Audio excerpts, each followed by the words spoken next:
I'm sorry. It was 9:06. I was venting in the production chat before we came on, and so 9:05 turned into 9:06, and it's another round of soccer down here. Soccer's morning show. John here, Jarrett there, and this morning it is news of the morning. We're not anticipating any breaking news, which means something will break. And we're going to spend a lot of time in the NPSL Southeast today. Here's your rundown. 9:45, we'll catch up with Matt Spear, who's part of the front office brain trust ownership for Charlottetowne Hops, first-year franchise. They're the 4 seed coming in. And they're going to be playing Apotheos, whom Jarrett has seen a great deal. And so we get the Apotheos intel from Jarrett, and we get the Charlottetown breakdown from Matt Spear. Then at 10 o'clock, Jack Marchant, the head coach of the Georgia Revolution, comes on, and they get to travel as the 3 seed to Ted Mackerel on the campus of Appalachian State University, and they take on App FC. Dale Parker, the head coach of App FC, joins us at 10:15. So that is where we are today. And then 10:30, Tuesday Thoughts, whatever's on your mind, any other breaking news, any other stories that have driven us crazy in the last 24 hours, it is all good. Bam has already looks like he's got sorted.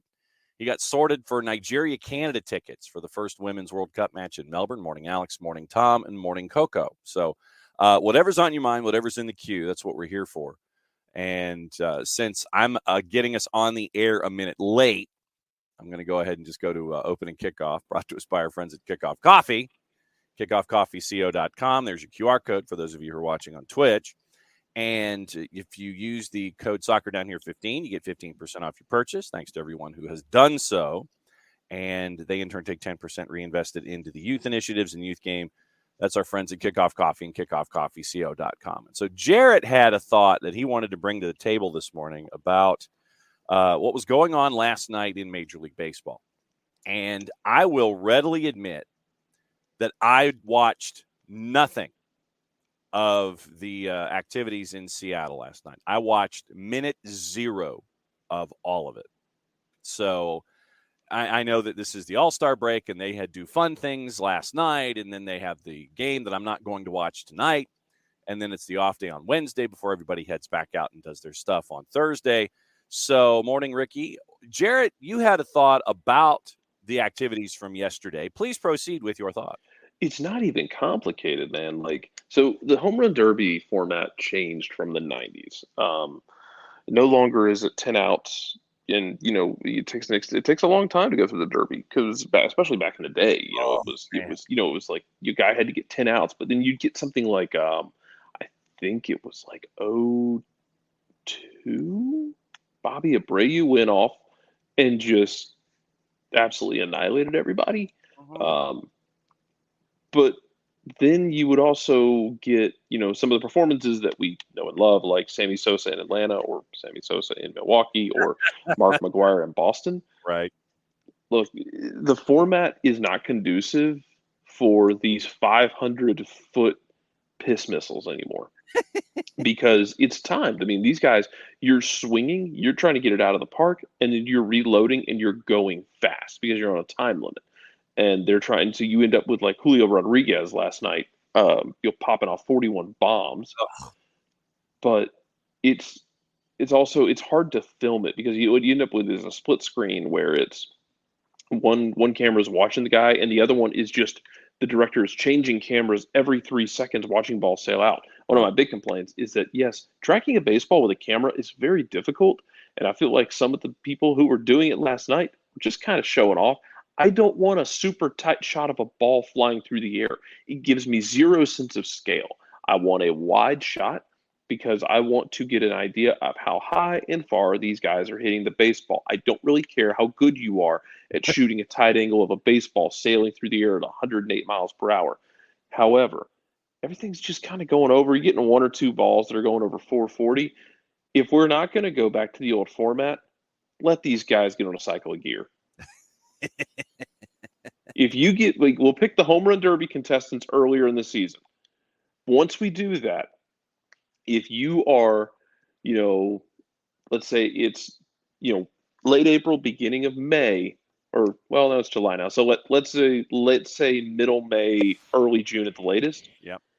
Would just let them load up. Like, oh, you're in the Derby. Well, okay, cool. You get a free pass for a month plus. You get a cycle. You get a cycle, Wow. and you can just load up on whatever horse tranquilizer you can find. Because when the Derby gets here, I want you hitting balls into the next county.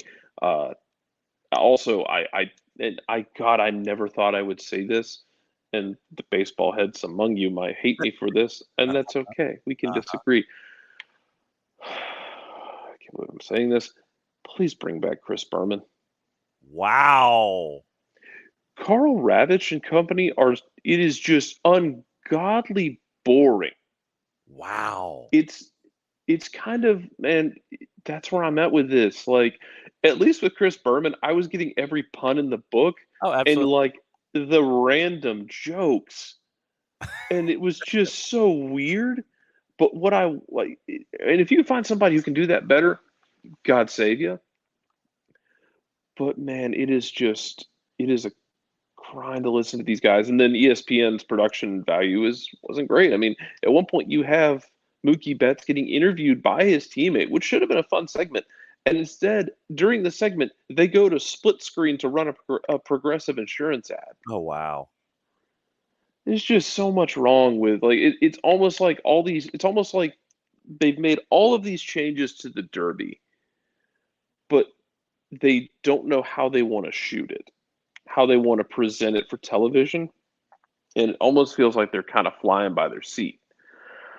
But you know what? Give me back my 500-foot shots. If a guy wants to load up on the clear, go ask Barry where he's getting his supply from back in the day. I don't know what you're talking about, sir. But Let him the size of my head growing 9 sizes. Go find out where Rafael Palmeiro was getting his stuff from. Like, just go load up for you get a cycle of gear, and then you're off of it after that.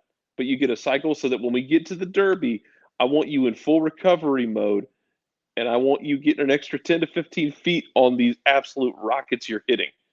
And if you got to like find a way to modify the format, do it so guys aren't getting exhausted, and guys are going for, honestly, for distance over go for distance over just raw numbers. So you go like point system for distance? Maybe you do something like that. Like if it clears the wall, you get a point. If it clears the wall by 25 feet, you get 2. If it clears it by 50, you get 3, that kind of a thing. I'm guessing. Yeah, if you want to measure it by feet. Or total feet. Yeah, Coco's right. A kid did get blasted in the face with a ball, and his glasses went like 8 feet in the air. Oh, wow. Well, for years they've done this. They put these kids in the outfield to like shag fly balls. The only problem is, like, if it doesn't go out, that thing's traveling north of 100 miles an hour, and it's coming. And if it doesn't go out, more often than not, it's a low screaming line drive right at little Timmy's face. Yeah. Ricky remembers Josh Hamilton destroying the first round and not winning. He said, by comparison. Julio Rodriguez didn't get out of the second round last night after hitting 41 bombs. Now, look, Julio Rodriguez did everyone a public service by beating Pete Alonso, which is basically everyone's favorite holiday because, those of you that don't know, Pete Alonso, first baseman for the Mets.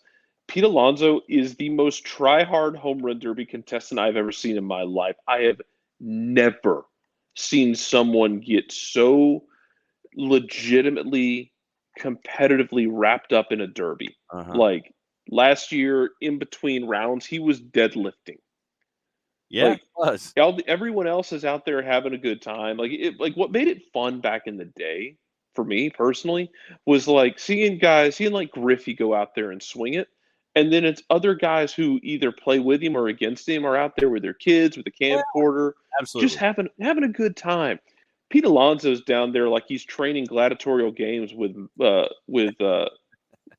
like Russell Crowe, man. Yeah. Like with Maximus. It's Bam is saying that we need the doping Olympics. That reminds me of the old Saturday Night Live. Yeah, the old Saturday 100%. Absolutely. Yeah, man. Like, just I don't know, man. Get Donovan Bailey back on the track. Whatever you got to do, like let Michael Phelps take whatever drugs he wants and smoke whatever weed he wants, and let him get back in the pool. They put Ian Thorpe back in the pool at like 50 years old. See what he's got left in the tank. Yeah. Not Ryan Lochte. He's too much of an idiot. Yeah.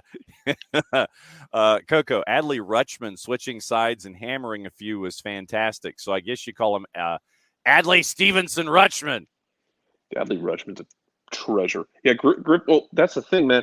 Griffey's swing is with Griffey's swing is probably the most beautiful swing I've ever seen in my life. Yeah. That man was just, and it was so repeatable. It is an easy power. Mm-hmm. But yeah, like so those are my ideas to fix the Derby. I actually like your idea of a point system. Like you get an extra point if you go over 440. You get even more points if you go over 480. Yeah. Also, if you want to really have fun with the Derby, hold it in Colorado every year. Play the All-Star game somewhere else, but hold it in Colorado or hold it in a stadium that has like something of significance to hit. Give me a target. Don't just give me like, will you play it in some of these cavernous venues? Like Seattle's pretty damn cavernous. Yeah. Like play it do it somewhere where like we put an F-250 out there. If you can hit it, you get the truck. Yeah. And I mean, think about, Ken Griffey Jr. in that swing. It was worthy of 630 home runs. Had he not been hurt. Just hurt the entire 30s. His entire 30s. In 02, 03, and 04, he played 70, 53, and 83 games. Hit 8, 13, and 20 home runs. Then got back over 100 games when he was 35. Then when he was 38 and got traded to the White Sox, he hit 18 home runs, and you could tell it was kind of fading at that point. But you're talking about somebody who could be close to 700 homers in a natural format. If you're Ken Griffey Jr. with that swing, just think of what he could have done if he was healthy. Let's see. Yeah, morning from the computer, Abby. Morning. Ricky says how they cut from the kid being helped off the field to Pete Alonso dancing. You were talking about production issues last night. And Coco, to your point, give them metal bats. Well, these composite bats. It's not even like it's not a metal bat in the sense of like that you might have thought about when you're a kid that the college players use. It's a composite bat that honestly takes some of the sting off the ball because for a while these college kids were hitting balls that were, for lack of a better word, it was becoming legitimately dangerous. Yeah. And no one could play third base anymore because it's coming off of the bat at 110 every single time. Yeah. And was it Mookie Betts who had the baseball bat that looked like a cricket bat with the handle? I think so. Mookie Betts was also hilarious when they asked him why he didn't take his time out, and he said it wouldn't have helped. No. Coco, the best batters in the world are hitting the highest exit velo they can, and we're expecting kids to catch them. And yeah, Abby, kids usually doing this for years. We did this in the 90s when everybody was checked out of their minds up to the gills on every drug known to man. Yeah. Shooter is saying that the Mets are the saddest team in sports, and he agrees with your take that Pete Alonso is the only guy who does the Derby every year. He is a tryhard. He is, man. And there's like this borderline between a guy who's hyper competitive and you can still have fun with it and be hyper competitive. And Pete Alonso, honestly, he looks like he's not even enjoying it. Yeah. He looks like it is his that's his big event for the year. It looks like he doesn't even enjoy it. Like he's so wrapped up in it. And so it's so tied to his emotional well-being. I am begging him just to not do the Derby. Yeah. Like let a bunch of dudes like Julio clearly has fun doing this. But Pete Alonso will go to the nearest park and he'll have some dude that he'll just pick off the street. Throw me some balls. Throw me some balls. Throw me some balls. If he's not in the competition, Well, he's also become a meme. He also became a meme this year for telling one of the Braves starters to throw it again after he hit a home run off of him, and then the Mets ended up losing the series and getting swept. I just have this vision of Pete Alonso not being in home run derby, wherever they are. He still goes to the city that they're having home run derby, and you've got the chopper shot of the park where everybody's playing home run derby, and then they pan over to this municipal park with a couple of street lights going on, and Pete Alonso is in the cage with some 17-year-old kid trying to throw, and Pete's just trying. He's trying to figure out how to hit home runs. Yeah, cork the bats. Do whatever you guys want. Like, give them metal bats. Like, and I don't know if y'all know about like shaving bats. Mm-hmm. The concept of like with a you do this is a thing in softball, in like adult league softball, is you take the top of the bat off and you shave the inside of it.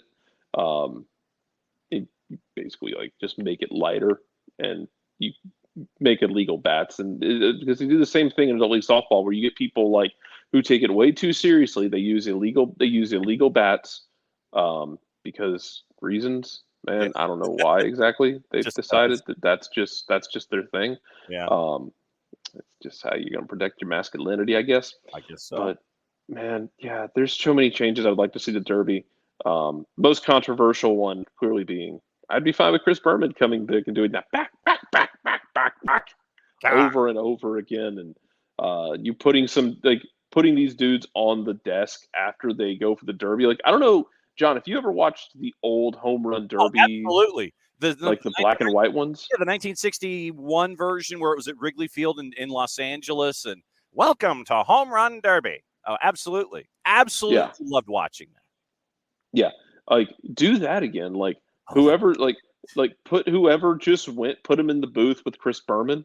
They got to talk about it. Oh, that's great. And then Berman comes up with the nicknames and the conversation and the puns while the guy's sitting next to it. So Julio, don't call him Alex Rodriguez, now sitting here after 41. Yeah, man. Dude hit 41 home runs and to get out of the next round. The only wholesome moment we got last night was Vlad Jr. winning it, and his dad sending him tweeting about him so proud of you, son. Like, I needed that wholesomeness in my life because baseball doesn't really give me any more wholesomeness other than that. Yep. Shooter says tryhards are the worst. He played men's league hockey. And they got a guy who thought he was Bobby Clark and almost blew out his knee. Dude, the glory days are over. Stop breathing so hard. Basically, it's kind of like existing as imagine being Shoresy. If you haven't seen, you can watch Shoresy if you haven't watched Shoresy. If you haven't seen it, some of the best referee chirping during the league play. Oh my God, some of the best comebacks from the ref. It's the best show. It's the best piece of media about hockey made since Slapshot. Oh my gosh. So Wiley got his nose broken in rec league soccer because the other team was trying to pad their goal scores stat. And Wiley says I was the goalkeeper of the losers, obviously. All right, David, this Berman take is the hottest of takes, although I feel it has a real point. Given ESPN's tendency to get rid of their best talent, bringing his hack style back would be on brand. It is a very hot take, but there's just something about the 90s were the peak. And some of that has to do with the fact that you had a commissioner who was turning a blind eye to everything and was fine with it all because you took over the summer. Yeah. Because again, Mark McGuire was hitting balls across the street. Yeah, into the parking structure across the street over the Green Monster. Yeah. I was there for that. Yeah. And Sammy Sosa was hitting them into the Hank Aaron, to the 755 club in Atlanta. Yeah. and into the second. I'm pretty sure he hit one to the slide in Milwaukee. Yeah, he did. He hit it off the slide in Milwaukee. And Bernie Brewer almost ended up sliding into it because as he looked at the trajectory, started going down the slide. The ball had not landed yet. And Bernie almost slid into the baseball as it impacted the slide. Yes, Emilio, I remember Sports Challenge with Dick Enberg. I absolutely remember Sports Challenge with Dick Enberg. Yeah, Bam says Shorzy's amazing. Better half. Wow, that he and the better half quoted and Letterkenny to each other because that's what he appreciates about it. I love both of them equally for different reasons. Like Letterkenny's more, it's more spatial, and it's just kind of each episode is damn near self-contained, or at most you get like 3 episode arcs and that's it. Whereas Shorzy is plot driven, Yes. but it's also the fact that he's just certifiably insane as a writer and an actor.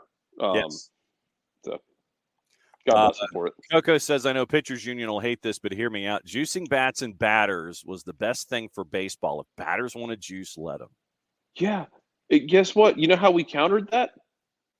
You know how we countered that? We decided that every pitcher is going to throw 102-mile-an-hour sinkers. Yeah.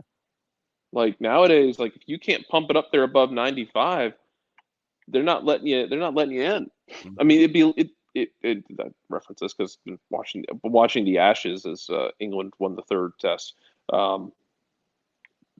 Moment for mourning there. Yes. But it'd be like if you had a bunch of bowlers come out there that were just pace bowl and like unholy pace bowlers, Mm-hmm. but who could also, also get off spin. Yeah. It's just insane, man. Yeah. Like we had this whole thing of like, well, the batters are great. What do? We should have the pitchers all throw 100 miles an hour with movement. Yeah. That'll solve the problem. Exactly. Ricky, MLB should embrace the steroid era, and Coco says the 90-mile-an-hour sliders are still tough if you're juicing. Yeah, they are. It makes it. Yeah. It's that extra added 10% of the pitching versus the extra added however much percentage you want to say for the batters. So, Abby this morning says this is the title for the Athletic email she just got. Quote: Oh God. Atlanta United's roster overhaul, Charlotte's unique goal call, and more. MLS Weekly. Yeah. Well, I mean, enjoy the coverage of the New York Times while you have it. with the athletic staff coming up. Yeah. And did you see also yesterday, we kind of led, was breaking news in the last half hour of the show was about the New York Times. The LA Times apparently is now going to stop. I want to get this right. Their sports section is also taking a hit. I'm trying to. What was it? It was. They are also abandoning their traditional sports section coverage. They're not going to be doing any more local stories. They're not going to be doing the the scoreboard page, the standings page, transactions page. No more box scores. None of that is going to be happening with the LA Times as well. And so I have no idea if Plaschke's done, Ricky. I have not heard about Plaschke. I do know that if he is, there'll be many a cry and cheer from Los Angeles. If these cross segment of Dodgers fans that we all interacted with during the NLCS 2 years ago is any representation of Dodgers fans, they'll be just as happy as anyone else to see Plaschke done. Mm-hmm. LA Times eliminating agate and box scores. So you're going to be getting a massive trim of what's going on in Los Angeles as well. San Diego Union Tribune was sold. Layoffs are supposed to follow there as well. Yeah, so the box scores are completely and totally out the door, and a lot of the reporting, eliminating box scores, standings, and game stories. The LA Times that's what they're doing. Literally the best part of looking at the paper in the morning as a kid. Yeah. Looking at the standings and looking at like, hey, the Braves are up 13 games on whoever the hell it might have been. Probably the Phillies at the time, because that would have been the time of like Doug Glanville and Marlon Anderson like anchor, and like Rico Brogna like anchoring the Philadelphia lineup. Wow. Braves legend Rico Brogna. Rico Brogna. Well, because Atlanta went through this stretch for a while where they didn't have a first baseman. Like after McGriff was gone, it was like we got Julio Franco was 108. Like he had Matt Franco at one point. Rico Brogni was part of that. Robert Fick. Mm-hmm. Yeah, man, you went through some. Hmm? You had Nick Asaski. You had Mike Hessman. Yeah. Who I believe still holds the minor league record for home runs, the record that Crash Davis broke in Bull Durham. Correct. But, yeah, so you got all of that. Let's see. I'm trying to see what else. You're welcome, Airborne. Hey, man, I loved those Phillies teams because they were a pain in the ass to play. I loved Doug Glanville. The dude was one of my favorite non-Braves players in the league. Yep. That dude was great. Mm-hmm. Abby has banned anyone who performed during the steroid era into her baseball statistics. I completely understand it. Yes, Julio Franco was perpetually 41. Julio Franco was 41, but he was smuggling honeydew melons in his arms. Yeah, he was. I mean, that was. I don't know if y'all if you go look up his bat when he played. Julio Franco used I think it was like a 36, 37 ounce bat, which is insane. Uh-huh. If you think about most bats are probably 28 to 30 ounces. Yeah. He was using like a 36 ounce bat. He used a small growth. And it was as tall as he was. Yeah. He wrapped that bat all the way around his head. It's the weirdest stance anyone's ever seen. Yeah. I mean, so that's what that's what you're looking at. Okay. Anyway, we should talk about another sport. We should talk about soccer. Actually, yeah, I know. Yeah, the sport we're actually here to talk about. Anyway, sorry, y'all.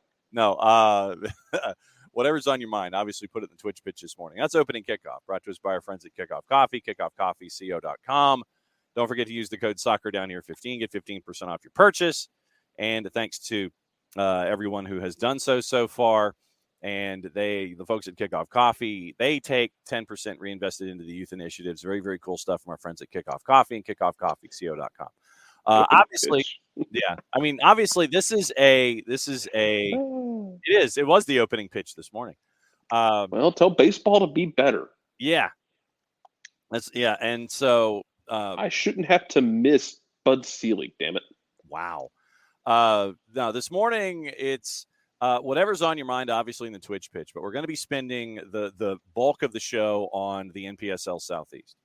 And their playoffs the playoffs in the NPSL are starting this week, and it's Wednesday, Saturday, at least in the NPSL Southeast it is. And so what we're going to be doing is we're going to be looking at the 4 teams that are in the playoffs and looking at all of them. And for those who haven't had the chance to go see the Charlottetown Hops in Charlotte, whether they were here or on the road, Apotheos, who Jarrett has gotten to see up close and personal up at North Cobb Christian, the Georgia Revs, or Appalachian FC, either at home or away. We're catching up with Matt Spear, who's a part of the front office and the ownership group in the Brain Trust at Charlottetown, coming up in about 10 minutes. 10 o'clock, it's Jack Marchant, the head coach of the Georgia Revolution. They're coming in as the 3 seed, and they're traveling to App FC, and we're catching up with Dale Parker at 10:15, and obviously we'll catch up with all of your thoughts at 10:30 and beyond with what's going on, because there is transfer news and rumors and gossip and innuendo and stupidity down here and things like that we'll get into in the last half hour of the show. But if you guys have anything going on your mind, put it in the Twitch pitch, and we'll be off and running with it. But Jarrett, as we get into the NPSL Southeast, you've had the chance to catch up with Apotheos. You've seen them this season. They were top of the ladder in the Southeast Conference. At times, you didn't know which Apotheos team you were going to get because they were dealing in multiple leagues and multiple competitions and trying to figure out, okay, here's what we're going to be paying attention to this week. But in the Southeast Conference, they have won 6 of 10. They were 6-1-3, only losing once in the regular season, wrapping up with 21 points. And so when you got the chance to see Apotheos, you and Ben McKittrick, what did you guys get to see when it came to Apotheos this season as they're the number 1 seed playing Charlottetown coming up in the midweek? I mean, it's a team that's full of both young and old talent. Like you've got a lot of guys around that team who are trying to break through. Now they're coached by Bruno Kalanji, Kalanji Pro Profile. So you're getting a lot of those guys, that cross section of players, and some of them are young. Like some of them you're getting like Anthony Sumo Jr. on the wing, who is an absolute horse of a winger. Very, very fast, very, very strong. Um, you've got Wilfred Camden, Tachupa Camden, who played for Storm last year and was fantastic, who kind of plays all over. Blake White is a 10. It's a very interesting cross section because you also have some older players, Ibrahima Danfa involved as well, who's in his mid to late 20s, kind of helping to anchor the back line. So it's an interesting mix, but when they're able to kind of find you opened up, they can create problems. And the problem is for them this year has been starting games on the front foot. They've a couple of games they've had where they've given up the first goal and had to come back, and they've been good at coming back. They gave a first goal against Charlottetown on the road against Charlottetown Hops, and then they scored 3 straight. It's the same damn thing they did to App FC early in the season when they were up in Boone. They give up that early goal, and sometimes they don't always start the way they want to. And when that's the case, it's almost like it takes them a little bit of time to get the engine turned over. They dig themselves a hole, and it's something they can't do in the playoffs. We know, like in the playoffs, everything tightens down. This isn't 2 legs. This is 1 off. Mm-hmm. Now they get to host tomorrow night up at North Cobb Christian, because I'll be there on the call. Ben will probably be on there on the call, and we're going to see how it all goes. But it's a one-off kind of thing, and what you're looking for, one of the things you're looking for here is the opportunity at U.S. Open Cup play. And even if you're entering early rounds, I mean, you get through this, you win 2 games now. App FC won an Open Cup game this year. Mm-hmm. Get some of that national attention, and for one thing we can get into with Dale in a bit as well, is that App Revs game might just be a rock fight. But I also want to see how everyone's going to handle the weather, because I mean, tomorrow night on a turf field at North Cobb Christian, there's no real shade there. It's going to be 92 degrees or so tomorrow. It's going to be hot. Charlottetown, I haven't gotten a chance to watch more than their Apotheos games, right? But damn good at ratcheting up pressure. It's just hard to continuously ratchet up pressure when it's 97 degrees outside. Yeah, really. When you look at, I mean, for Apotheos, I mean, it is far different this year than they were last year, and the approach has changed, where last year it was younger players and trying to build the history there at Apotheos. And this year, you mentioned they bring in Bruno Kalanji Pro, and all those connections and a lot of familiar names. And when you were up there at North Cobb Christian, what was it like with the home games, with the fan support? Because, I mean, it's something that always intrigues me in this.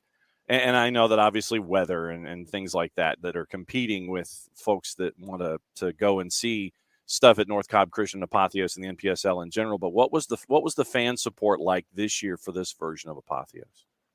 It was good. It kind of depended on what's going on around you, because it's one of those things. I think that you're still trying to get the word out. You're still trying to build it up. North Cobb Christian is kind of out of the way if you're not like leaving Ackworth going to Kennesaw kind of thing. So, but you play in what you can find.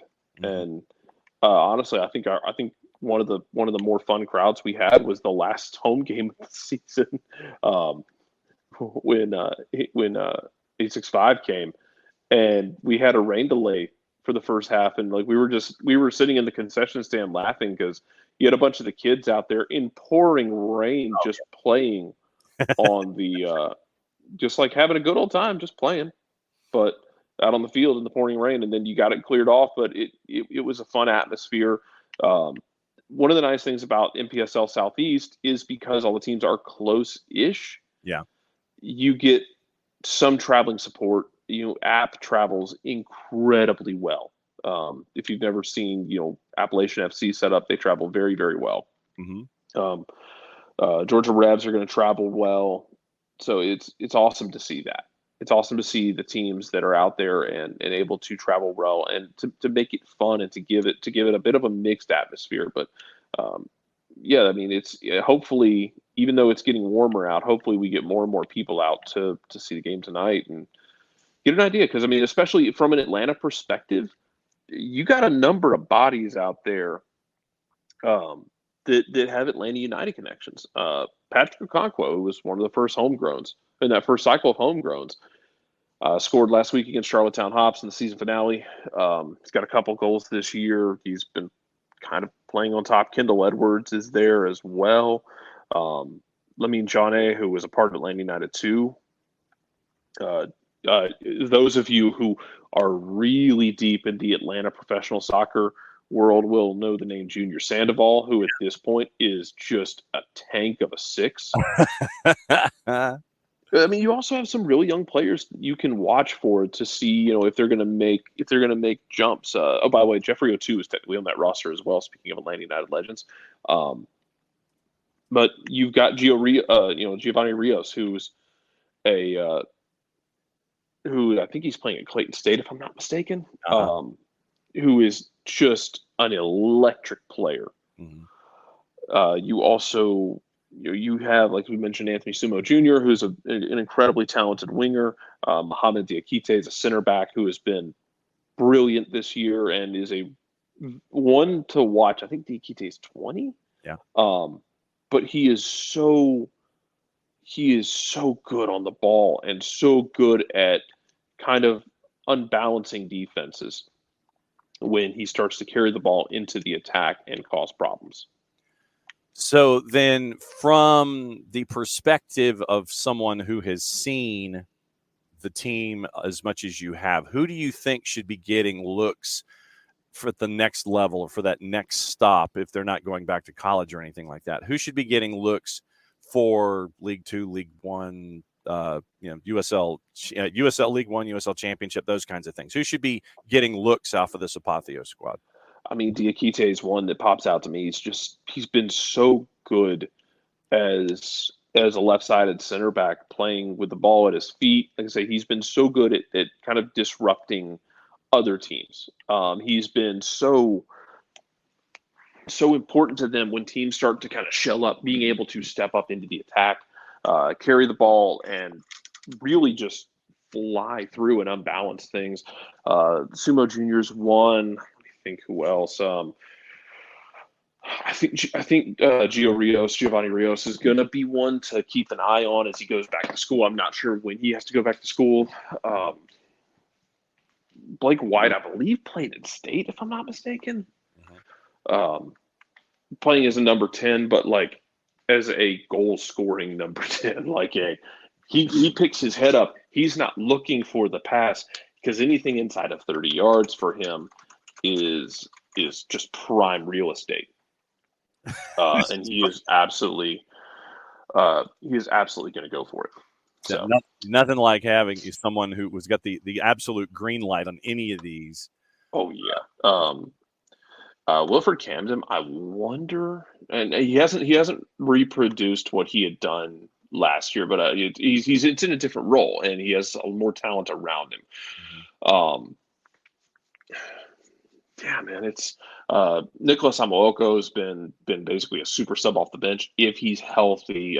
They've had a rotating cast on the left side, left back. Right. That's been very interesting because you've had Grant Carr, Lamine Cisse, guys who have just come in, and it's been a very next man up kind of thing because you talked about it. You've got guys playing in different tournaments, guys playing all over. So you've had guys have to step up. I think Tommy Red's had minutes. Samuel Pavlotsky, who played locally. Emmanuel Sordi, who's a local college kid who is just basically a target 9. And that's not to diminish his talent, but he is a target 9. He is a big dude, and he is strong. All right, so that is our Apotheos preview, and we welcome in Matt Spear, part of the ownership group at Charlottetown Hops. Matt, John, and Jarrett, thanks for hanging out with us for our NPSL preview.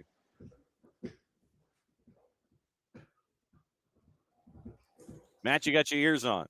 Yeah, can you hear me? There we go. All right, there's Matt. All right, so it's John and Jarrett with you, Matt, and thanks for hanging out with us to get the lowdown on Charlottetown as you guys get ready for the match against Apotheos. Absolutely. Thanks for having me back. Really appreciate you guys doing the show and supporting soccer and the NPSL.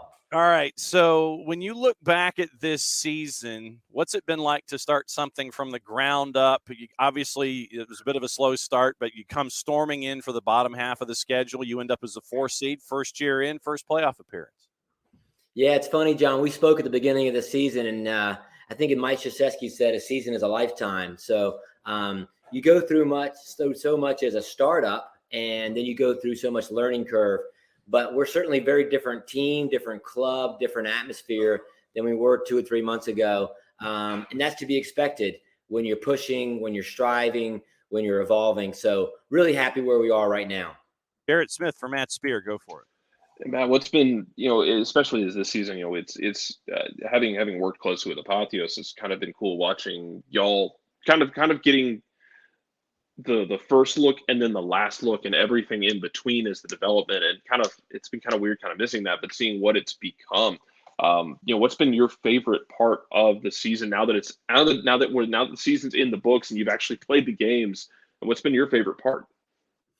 Yeah, I think you were down there that first game when we opened the season. And, honestly, when we were down 3-0 at half, I'm like, oh, my gosh, this league is good. This level is good. But that's just the newness factor, right? And even in that game, if you recall, I thought we had the better of the second half. We scored a goal. Agreed. Local guy, Kupa Kantumpa, scored our first club goal, and he's from that area. His mom was there. So, we're driven by stories and progress.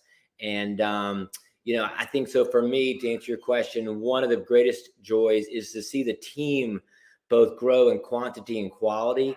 We knew we were going to be adding players during the first season, guys getting back from college or coming back from abroad.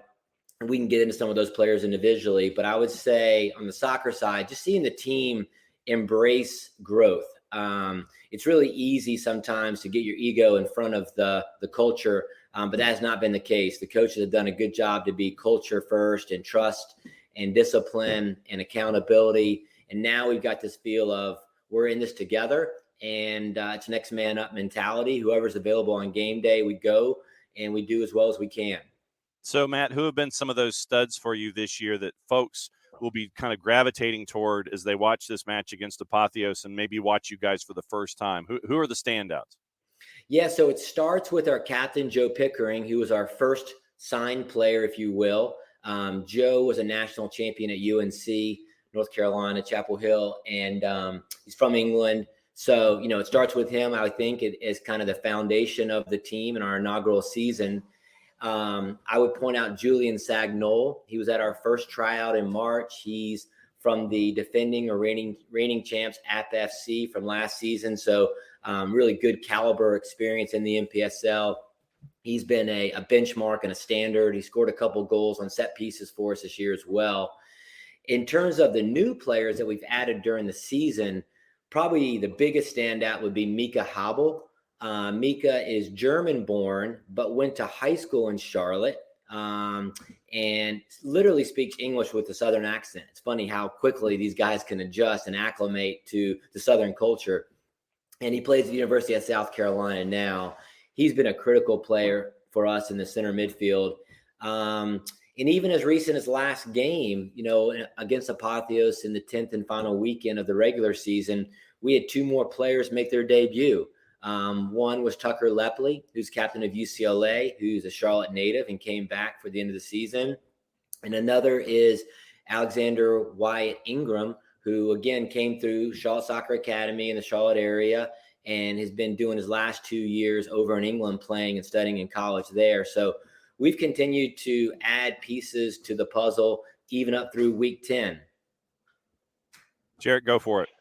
And, yeah, you talk about this last game, and the thing I've noticed that has been so impressive was just it's the fearlessness that this club has played with this year, because I think it would have been really not necessarily easy, but understandable for a new club to come in and kind of be apprehensive. But the way Charlottetown played on the front foot and is willing to take risks, for the Glory. It especially paid off early in that game with a penalty. Is it just a full buy-in from everybody to the fact that everybody is basically plays with zero fear and plays so aggressively? Yeah, a lot of that goes to our coaching staff. I was very fortunate and lucky, to be honest, to get the coaches that we got. And I think, John, you know a little bit about our backstory, but one of the reasons we decided to be teammates with Charlotte Soccer Academy is, number one, it's the largest club in the Charlotte area, and I think seventh largest in the country. It was lacking a team at this level, so we kind of complete their pathway, so to speak, before the professional. And although our team is not completely full of Charlotte Academy products, it has a lot. So in fact, 8 of our 11 starters on this past weekend's game came through the Charlotte Soccer Academy pathway. And so we have a lot of roots in the Charlotte area. I think it's important. Those guys know each other. They trust each other. They've been around each other. And so they go back a long way. And on top of that, our coaches are all within the Charlotte Soccer Academy family as well. And so I think a lot of it comes from that synergy with the club and in our complex being their centerpiece of their facilities. Really, really good. So I think the fearlessness that you said, John, I think comes from our coaches wanting to play on the front foot, wanting to dominate possession, believing that we can build the ball from the back and through the final thirds. Those are all soccer perspectives. For me, not only as a former soccer coach, I admire that, but as one of the 3 founders of the club, we really believe in being joy-driven. And so we want our players to play with joy, without stress, without expectation, for them to enjoy each other, for lack of a better term. This summer is a great opportunity for them to grow as people, as players, to learn from different coaches, to be in a different environment in the NPSL. And so the last thing we want them to do is be looking over their shoulder at us. We want them to play with that freedom and creativity, be aggressive, be fearless, and basically, as I said before, just be joy-driven. So what has the response been like from a fan and community perspective playing up there at Ortho Carolina? Because I know that sometimes for a first-year club in any sport, there's always the newness factor, and folks will come in and see what's going on, and then it's incumbent upon the club to figure out how, once they've gotten them in the door, to keep them there and keep them coming back. What's the response been like for this home season for you guys? Yeah, the NPSL, you guys know so well, is really a great opportunity for a community to come together around a lower level sports club and create a new synergy that adds to the soccer fabric of this entire area.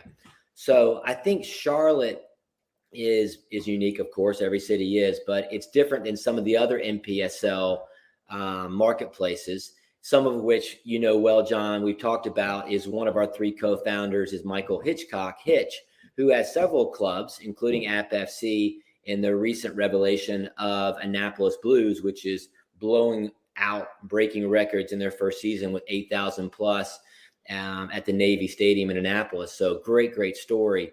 Charlotte, we're not going to get those crowds the first year or 2. We know that. It's not because of the size of the market being too small. In actuality, it's so big, and there's so many other soccer entities that we're going to have to kind of find our way. But we're doing that based on a couple of unique things that set us differently from other soccer entities in Charlotte.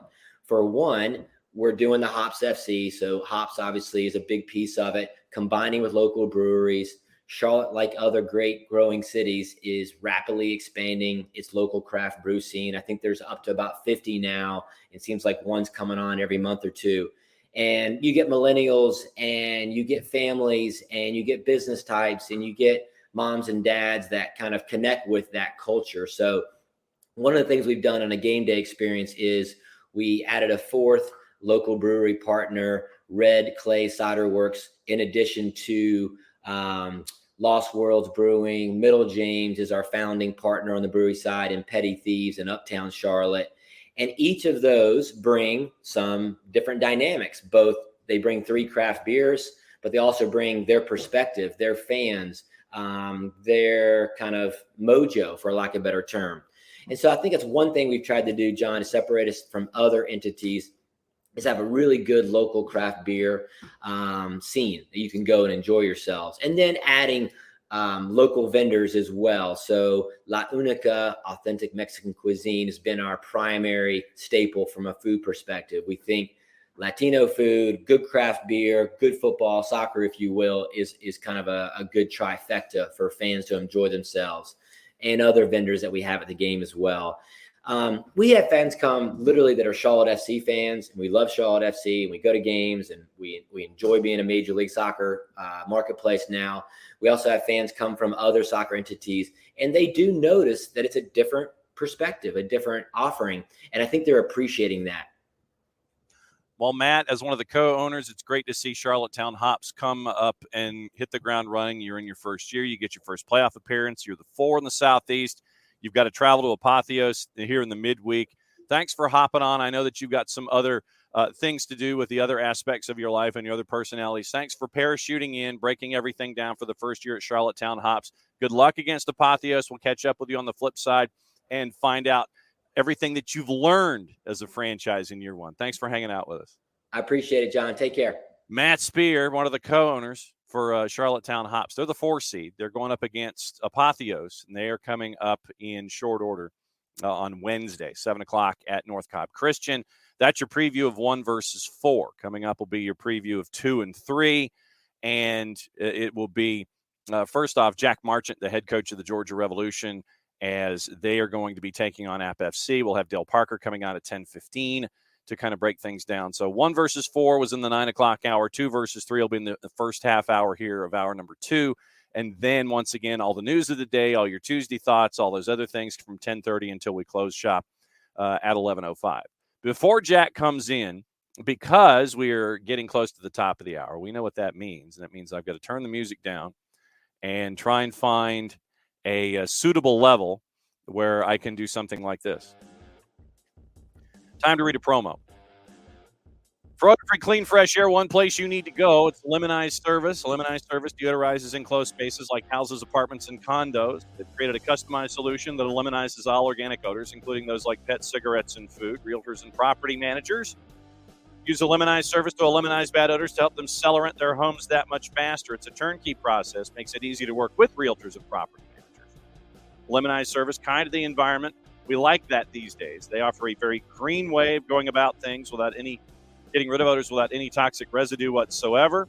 Different than Febreze or other masking agents that we have either under the sink or above us in the cupboard, because when you reach underneath the sink or above you in the cupboard and you pull out that masking agent, there's a reason they call it a masking agent, because when you spray it in the air, you're just masking the odor. You're not attacking the problem like our friends at Lemonized Service do with their proven scientific formula. Pricing either one of 2 ways, the cubic foot or parts per million, to come up with a price that's affordable for you. Offering results in 24 hours or less. If you have any questions, frequently asked or otherwise, one place you need to go, it's the website. This is where I grab my pen, as always. Website's lemonize.com, but do us a favor. After the .com, go /Atlanta, so they know what part of the world that you are addressing them from, so they can help you with your issues. Full homework assignment, ELIMINIZE.com /Atlanta, lemonize.com /Atlanta. For odor-free, clean, fresh air, the Lemonized Service, proud sponsors of everything SDH. And we try the slow fade, which we know is going to crash because there is no such thing with this particular software. And in his car, believe it or not, this is how diehard Jack Marchant is for the program. He has fixed his hair, he's in his car, and he now joins us to start off hour number 2. Jack Marchant, the head coach of the Georgia Revolution. Jack, thanks for hanging out with us to continue the preview. Cheers, John. Thanks for having me. Appreciate it. Yeah, it's heading up to Atlanta, getting ready for training this afternoon. And for those that don't know, let everybody know how many jobs you currently have this time of year. Well, with the Revs, probably about 5. Over just two main ones, obviously, being at Georgia College as well. But it's been a busy summer, but an enjoyable one. All right, so let's break down what it's been like for you this season with the Revs. Was one of the most competitive conferences we know out there, and this year was no different. You finish up as the 3 seed at 5-5 and 15 points. What was the regular season like for the Revs? It was down, up, down, up, down. It was a bit of everything. But no, you just said it there. The league was fantastic overall. The new additions were brilliant, and like I said, it was, although a short season, it was great to have so many teams in the hunt going into the last weekend, and it still kind of changed a lot. But we've been saying it all season long that I felt that there was going to be a time coming where we put it all together. We just saved it for the last game of the season. But we've put back-to-back good performances together now. So, when it comes to the playoffs, it's a lottery, and it's who's ready on the night and who's going in with form. And, we feel like we're going in a good place. So we're excited for tomorrow. For someone who has not had the chance to catch the Revs in person or online in a streaming way to see you guys, someone's going to be watching you for the first time against App coming up here in the midweek. Who would be, if you and I were sitting in the broadcast booth and, where the broadcast starts, you get the title card and it's Revs versus App and we're in Boone and everything, and you're my color guy. There's always that segment where you sit there and it's like, okay, players to focus on. So who are some of the players that folks would be naturally gravitating toward for the Revs in this matchup against App FC? I think from a neutral standpoint, I think you always look at attacking players first. Aaron Witten is our local Mr. Hollywood, as he's known in and around McDonough. But he's our top goal scorer this season. Again, I think he's on 5 or 6 goals, so scoring every other game. Long hair, headband, him and Craig, very similar. But he's easy to note which one he is, and he's been superb. I mean, I think he's knocked out, 90-minute performances so far this season. Again, a threat, athletic, quick, great feet. And again, most of his goals have come off kind of one touch. His finish on Saturday was unbelievable. He's certainly one. Callum scorer, obviously. I think one of the best players, not in just the conference, but in the entire league. Just a fantastic all-round footballer. Got himself a move back home. So excited to see what he does post this season. But for the football purists, Tom Wilson at the back for us. I don't think he's put a foot wrong all season. He's been an absolute rock for us. Again, a guy from the College of Charleston. He's been absolutely superb. I mean, if we could have 20 of him, you wouldn't be unhappy, but he's been absolutely superb. How difficult is it to hit the ground running in the NPSL? Because first couple of weeks, and we've talked to coaches all around the league, you're going to be adding players. You're going to be figuring out who that 20 is, where that roster is. Then you might get settled in, and by the time you're settled, it's the halfway point of the year, and then you're either having to dig yourself out of a hole or race for a playoff spot. How difficult is it to manage a season in the NPSL knowing that it is the sprint that it is? It's extremely tough. Chatting last week, and I mean, Storm are a very good team, but it's hard when you start the season off in a hole. It can go by very quickly. And then next thing you know, like you said, you're 5 games in and you feel like, right, we've got the pieces in place now, but you're 6, 7, 8 points behind where you would like to be or where you need to be. It's tough. And the first couple of weeks are tough for everybody. You got obviously guys coming from colleges all over the country that end at different times. Just trying to get those guys settled into a routine, get used to playing each other. We found it very useful to pick up as many scrimmages as we can at the beginning of the year, because you're just trying to figure out, or the lads are just trying to figure out each other and how each other plays. I don't think it would be detrimental to the league to push the start back, especially in our conference, by a week or two, and then maybe add in a couple of midweek games. Just again, to enhance the quality, because I feel like those early weeks don't do anybody particularly any justice. It's tough, and it's a long, quick, fast, short marathon, 10 weeks. It has a little bit of everything. And with having a week in between games, it's a lot of time for reflection. A loss isn't the end of the world, but you got to reset, refocus, and get ready for the next week. But it's a slog, but you get to this point, and again, this is why we all do this job. This is why the players play, the coaches coach. We get to the conference, and when you start to get close to winning things, so that's why we do it. Jack Marchant, the head coach of the Georgia Revs, getting ready for their matchup against App FC coming up here in the midweek in the Southeast Conference semifinals here in the NPSL SDH on hour number 2 when it comes to Tuesday Thoughts. When I do my high school football coverage, the other football, the American football, it's like I've got this football here, and then literally when the show's over today, I change my outfit, I head downtown, and I'm doing high school football stuff, American football. There's a segment that we do during high school football season. It's called Make That Kid an Offer, where we like to sit there and focus on the student athlete that for whatever reason isn't getting looked at by colleges.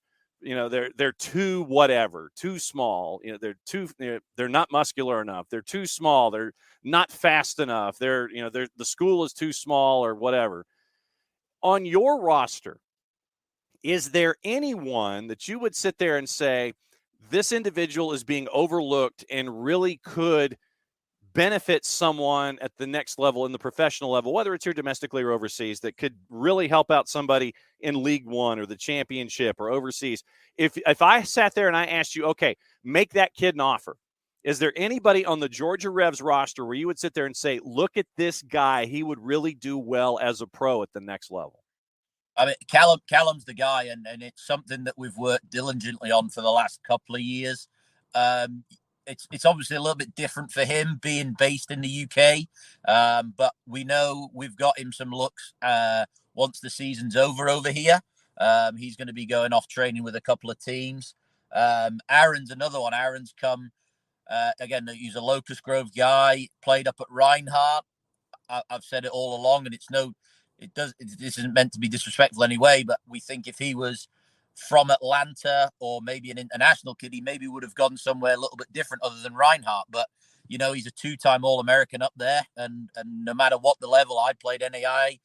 If you're an All-American at NAI, you're a top-level player. And Aaron can certainly do a job at the next level, I think, as well. But, yeah, there's Tom's another one. Tom Wilson's another one where he's a funny one. Being a centre-back, he's not loud, he's not commanding, but the way he plays the game, he can certainly play at the next level. He's going back to his junior year at the College of Charleston. He's another one that we're trying to get some looks at from some other people post NPSL season. So, you know, there's 3 right there that I think could fit into a team up in leagues above. How would you break down the rivalries here in the Southeast Conference? Because I know that you can look at Storm and Revs, and that one is a rivalry because of the history that's attached with these two. How much of a rivalry are you developing with App, and how much of a rivalry has been developed with Apotheos and with now hopping into, pardon the pun, what's going on in the Southeast Conference? I think going back to the beginning of our conversation, just the level of talent that those teams have brought in, I think, brings the natural rivalry. Obviously, us and Storm have been in the NPSL a long time, and it's been an ongoing rivalry, again, being probably geographically the closest to each other.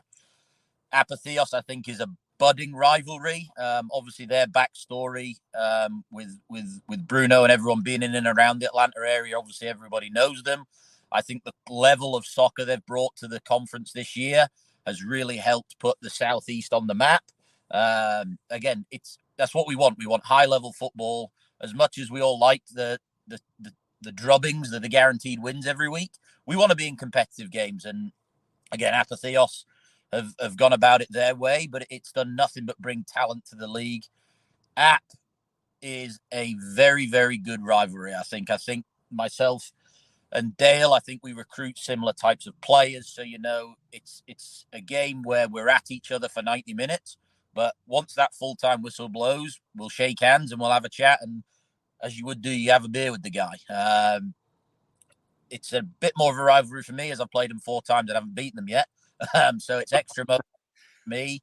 And then Charlotte, again, put it together very quickly. You know, I said it once we went back-to-back with them and we took 6 points off them. That's a very, very good 6 points, I think, in the long run of things. Again, watching their game on Friday night, they I thought they were better than Apotheos. It was just a 5-minute spell of madness where they scored 3 goals. But, the league is getting very competitive, and the distances that we're driving to these places aren't too great. So, there is the opportunity. I've seen a lot of games played this year where away fans are there, and that's fantastic. It's great for the league. It's great for the players playing. We've had, although not as big a following, we have at least one guy in the stands every time we go on the road, and it's great, especially when you go up to Boone in a sea of black and yellow. You see one little red and white jersey stood there, and, it gives you a bit of extra motivation to reward those people who put in all that effort. So, I think the Southeast Conference is in a really good spot right now, and is just going to continue to go from strength to strength. Okay, so for someone who has not seen App this year, what kind of a game are you expecting? What has study hall been like? I know there aren't any secrets really this time of year when you're in the postseason, but you mentioned Jarrett said that he anticipated that this game was going to be a rock fight. So is Jarrett correct, as I bring Jarrett in? Jarrett Smith said that this match between you and App is going to be a rock fight. Is he accurate, Jack? I think it's going to be a rock fight hidden behind a chess match. Dale's got his team well organized, well drilled. It's a core group that he's kept together now for 3 years. And it's going to go up there, and it's going to be tight. It's going to be tense. It's going to be everything you want from a playoff game, because they're going to have 3,000 people in the stands, making it difficult for us as well. They house their guys right behind our bench, so it's difficult to get instruction across. But I'd like to think that for 90 minutes, like we did up there 10 days ago, we're going to go blow for blow with each other and just give it a really good go. Jarrett, last word with Jack Marchant, yours. Hey, Jack, thanks for jumping on. And I'm excited. I'm glad you mentioned it, to being more chess match related, because I like the way you mentioned it, in the sense that it's going to look physical. It's going to look rough. I'm sure it's going to be cagey at times. But as far as like getting through this game, how much is it for, some of the veteran guys on the team to help younger guys on the team kind of stay locked in mentally and not get kind of over their skis, for lack of a better term, in a playoff game, and make sure that they don't get out of sorts and give App any opportunities? Oh, it's massive. It's massive. But, the squad we're going to be taking up there is going to be very similar to the one that went up there 10 days ago. So kind of the atmosphere and the surroundings shouldn't be overwhelming for any of the players. But like you said, we're at the point now where mistakes don't cost you goals. They potentially end your season. So it's about, staying focused, staying locked in. And, once the game starts, I'd like to think I can help as much as I can. But like you said, it's the guys in red and white shirts who are stood 5-10 yards away from each other, looking at each other, and they have to drag themselves through the tough periods of the game, because there are going to be tough periods of the game. But yeah, like you said, you got to lean on those older guys to get the young guys' heads in the right spaces, and do their best to get us through and get us a result. So I'm really looking forward to it. Well, would it be great to be at home? Absolutely. But if you're going to play away somewhere, there's no better place than up there in the mountains with that atmosphere. And your goal as an away team is to shut them down and quiet them down as quick and as long as possible. And the beauty of TV production here is that we can bring in Dale Parker at the tail end of Jack Marchant's interview. So, Dale, it is Jack, it is Jarrett, and it is me. So Jack is basically handing off to you. He said nice things about Boone.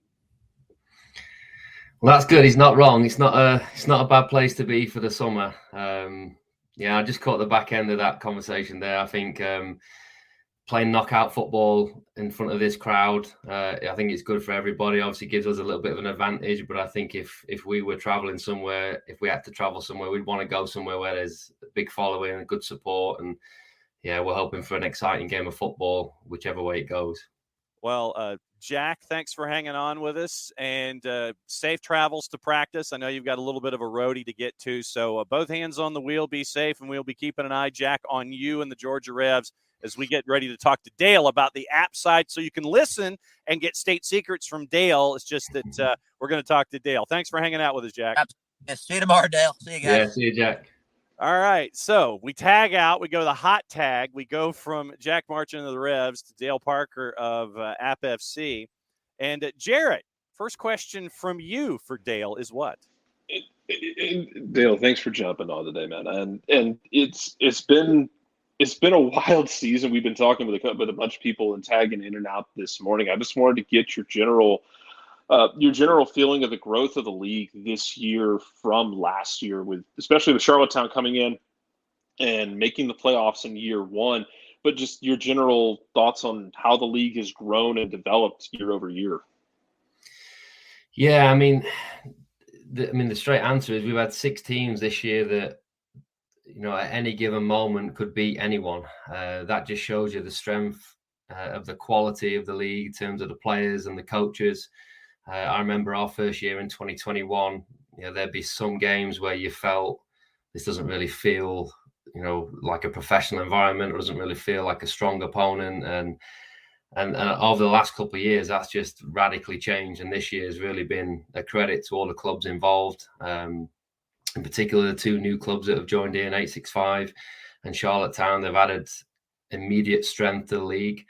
And it's definitely what we needed. We're a smaller league with 6 teams. There's some divisions with upwards of 8, 9, 10 teams, and you don't mind a few weaker teams if you've got a bigger group like that. But for our schedule, it strengthens it, and obviously makes it more difficult. But obviously, at the same time, you want that as a coach, and definitely as players, you want competitive games, and that's definitely what we've seen this year. Finishing up at 5-3-2, you're the 2 seed. As we're talking to Jack, you're hosting one of the semifinals here coming up in the midweek. When you look at the Southeast Conference, you've talked about it.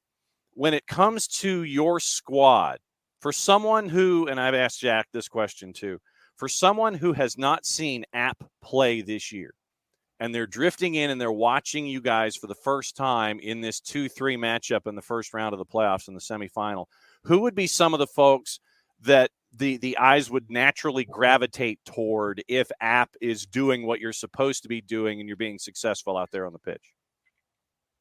Well, Eli Bakota is someone who has, over the last 3 or 4 weeks, really, really stood out and taken the team on his shoulders, because we've had a couple of tough games against Charlottetown.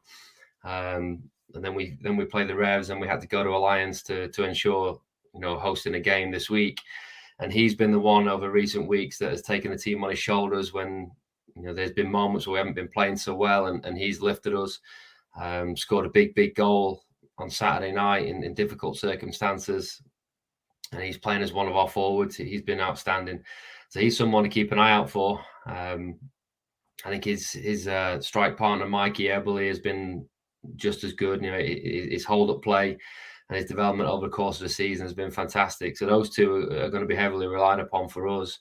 And then really there's been a lot of change across our back line and in midfield, especially over the last 3 or 4 weeks, with injuries, suspensions, different games, different tactics. So it'd be hard to really pinpoint 1 or 2 players, but London Williams is another one who's been playing in central midfield. He's popped up with a lot of goals this year. We're expecting him to drive us forward and have a good run in the playoffs. But outside of that, I think it's more of a collective task that we've got ahead of us. We need everybody on board, and it's not just the 11 that we're going to pick to start the game. We're going to be relying upon a good 14, 15 guys to get us through these hopefully next couple of games. Jarrett Smith for Dale Parker. You talk about Eberle, and I'm glad you mentioned him, because he's one that, when we were doing the game in Kennesaw earlier this season, really stuck out to us. And just, he gets a goal, but also, and I mean this in the most complimentary way possible, he looks miserable to play against. And a lot of these guys really seem like they embody it, in the sense that, they just look tough to deal with. And I wanted to get your thoughts on just him and the strike partnership as a whole, if you could expand on just like what it is that they do, even the little things that just make life easier for everyone else. Yeah, I mean, Mikey's difficult to play against. I would hate to have played against someone like him when I played. He's tall, but he's quick. He's quite slender, but he's strong. He looks awkward, but he's really good on the ball. So everything that you feel like you can have an advantage against him, it's almost the opposite. And I've known him since he was a young player, worked with him in Northern Virginia, and he was always a central midfield player or defensive-minded midfield player. And then the last year leading into college, he basically got converted into a striker, and he's got all the traits of a top striker. And he started to add goals to his game, came up with another big goal this past weekend. And just a really awkward player to play against. And if you switch off against him, he's going to cause problems. And I think that's one of his biggest strengths when the other team's having a positive moment, when they're dominating the ball for a short period of time, he's able to, surprise them and get on the ball. Like the goal against Apotheos was sort of testament to that. We were down, struggling a little bit, and then we've just turned up the heat a little bit, and then he scored in the blink of an eye. It's 1-1. And Eli Bakota is a similar type of player in terms of his impact, but different on the eye. He's much more of a exciting dribbler. He likes to try some tricks here and there. He's got pace. He's got power. He's also a creator as well as a goal scorer. So he's just very, very exciting to watch. And then together, you've almost got a fantastic pair in there that we're very, very, very fortunate to have. And hopefully they can fire us through when we play tomorrow night. When it comes to rivals in the Southeast, where would you, I guess, place rivalries, whether it's from a fan perspective? You look at the fans and the fans say, well, yeah, they're our number one rival. Or from a coaching perspective, and you sit there and go, yeah, they're our rival. When it comes to Revs, where would you say the rivalry is? Is it like one of the top? Is it the top rivalry? Where would you consider App and Revs when it comes to rivals here in the Southeast? Well, for me, historically, they've got the biggest history in the league. So when I look at the league, I always think, well, the Revs are going to be one of the favourites every year. And especially since my first year, they were a fantastic team, very, very difficult to beat. They beat us twice that year. And, I'm at a point after that, we've got to find a way to make sure that doesn't happen again. And unfortunately for us, we haven't lost to them since then. And I take that personally. I think it's a good record that we've got against them currently, and we want that to continue. But when the schedule comes out, I'm always looking for that game, the home and away against Georgia Revolution, because we want to be, historically, we want to have a history like they have, and we want to be around for a long time. Want to have multiple championships if we can do that, and I put it right up there. I know the fans will probably say Charlottetown is the big one now, with them being so close to us. But considering I've been here since the first year of App FC, and that was the team to beat, for me, Revs are right up there as our main rivals. You talked about Boone when we were doing the bit of crossover. I wanted to see if you could talk a bit more about just the growth of the game in Boone as a whole, because I know it's an area that, especially for those of us in the South, we associate a lot of times with college football, but it certainly does feel like it is growing at an obscene rate, and a lot of it because of the work y'all have done and on the field and social media, everything about it. But wanted to talk to you about the growth of Boone as a whole as a soccer community. Yeah, I think it's definitely a sports town. So you got a lot of people in this area, like you said, are massive App State football fans and basketball fans and baseball fans. And then, since they lost the men's soccer program during COVID, there's a tiny hole there that just got bigger and bigger and bigger, and then we've been able to fill it over the last 3 seasons. So year one was obviously very exciting for everybody because it was new.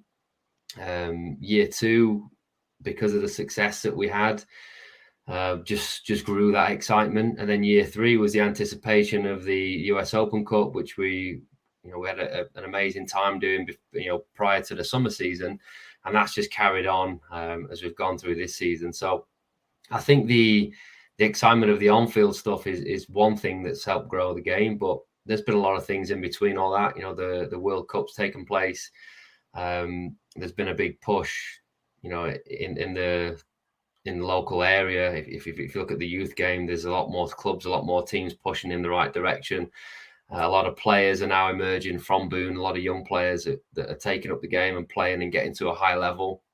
And because of that, we've been able to have more local players in the squad and on the team. So that's certainly helped the growth of the game. But I think the biggest driving factor is the support that most sports get in this community, but in particularly ours.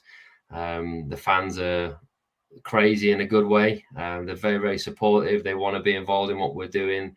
They're very proud to be our 12th player, and we've relied upon them in the last couple of years to get us over the line. So we've been very, very fortunate. Hopefully it continues to grow. But if ever anyone gets the opportunity to come up here and experience a game, I definitely recommend it. It's a unique environment. It's a great stadium, unique fans, and we try and match that with the way we play on the pitch.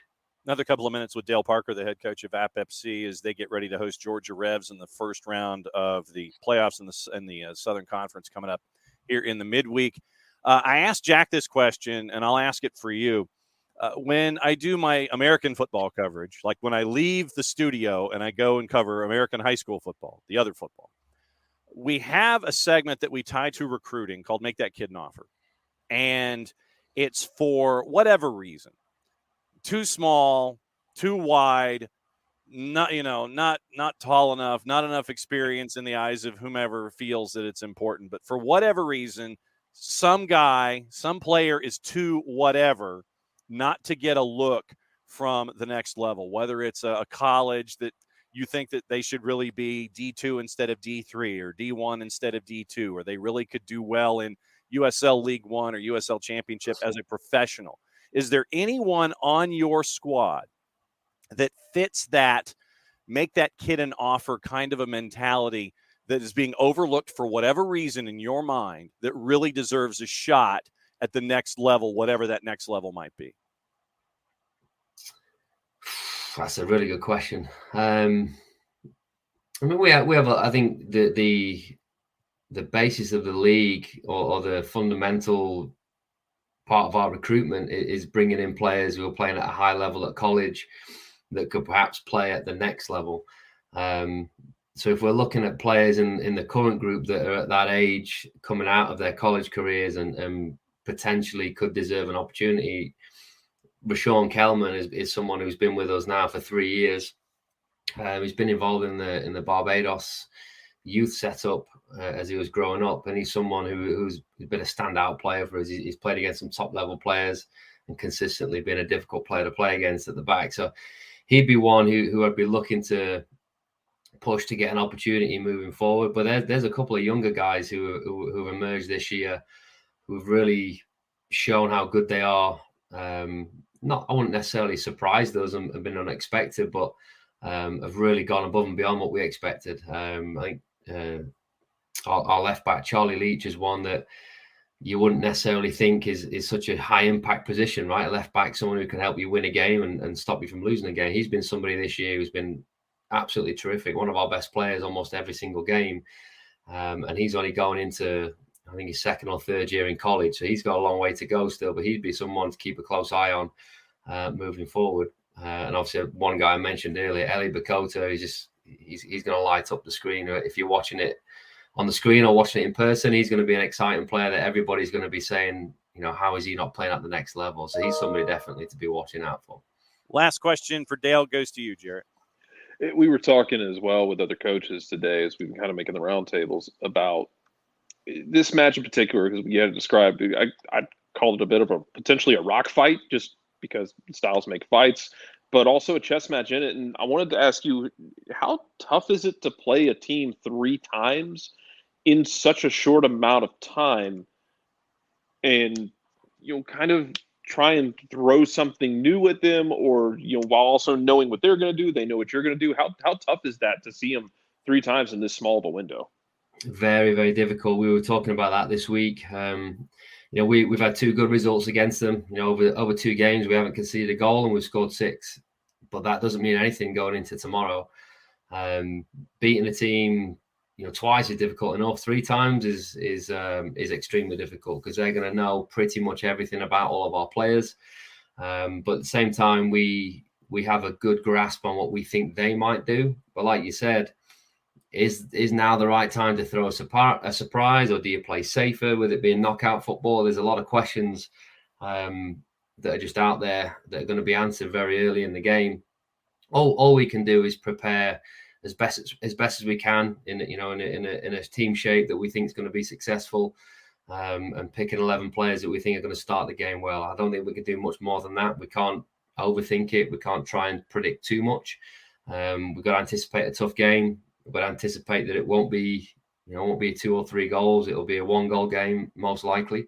And as long as we're prepared mentally for all of that, I think that's the only way you can really handle these situations, and just try not to get caught up in all the game film and all the predictions and thinking they're going to do one thing when they could do completely something that you've not seen yet. So yeah, we'll just be focusing on the basics, and hopefully we get it right early and we can adjust if we need to. Dale Parker, the head coach of App FC, getting ready for the matchup against the Georgia Revs in the Southern Conference semis of the NPSL. Dale, thanks for hanging out with us. I know that you've got a lot of demands on your time from a lot of different directions. You've got a 1-year-old, you got a team to coach, and I was going to ask if you wanted to break any news here on the show about anything that you're going to do differently, but I'm going to let you hang on to that. Dale, thanks for hanging out with us for the NPSL preview. Good luck tomorrow. We'll catch up with you soon, my friend. Thanks, guys. Really appreciate the coverage, and hopefully we'll put on a good show for you. Dale Parker, head coach of App FC. If I could get my upper plate to work. There's your NPSL Southern Conference preview. Jarrett with Apotheos. Jarrett coming in and helping out with Matt Spear from Charlottetown. Jack Marchant, the head coach of the Revs. Dale Parker, the head coach of App FC. That's Appalachian FC. I got you. Appalachian FC. Thank you. Yes. So that's your preview. Matches Coco's very petty right now because his degree says Georgia Southern on it. So yes, that is true. Understandable. So that's your preview. 7:00 starts tomorrow night at North Cobb. Jarrett will be on the call for Apotheos and Hops. And the match at App FC will be on their Facebook page. It traditionally is. So go to Appalachian FC's Facebook page, and you'll get the call of Revs and App on the social medias as well. And so now for the remainder of the show, it is news of the day, and Rich let us know about something that happened while we were having all of the discussions about stuff, and that is the official term in the NPSL. So we'll go ahead and go here.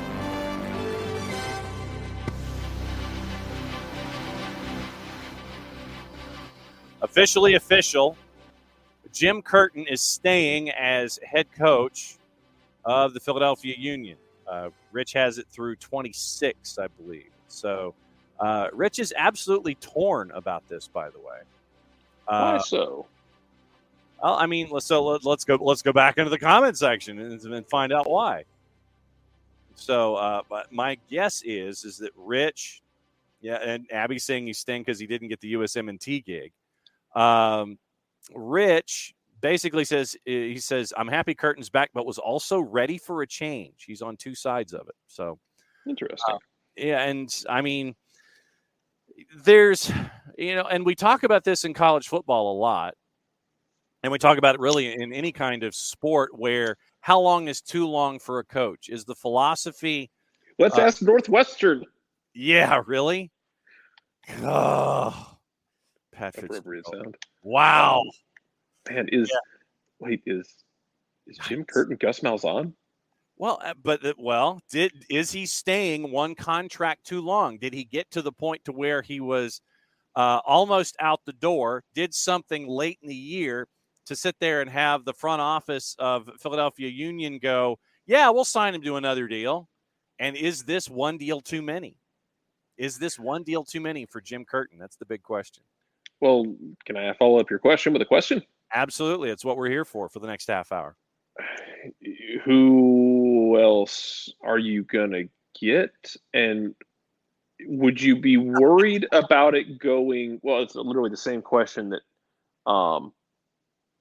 it was the same question about Gus Malzahn and Auburn, to be honest. Well, but to Ricky the alum's credit, Ricky says it's disrespectful to Malzahn because he actually won the great conference. Whereas Jim Curtin, you look on his driver's license, it has restrictions. Jim Curtin won his conference. That's true. Jim Curtin won his conference. Well, Jim Curtin done amazing work at Philly.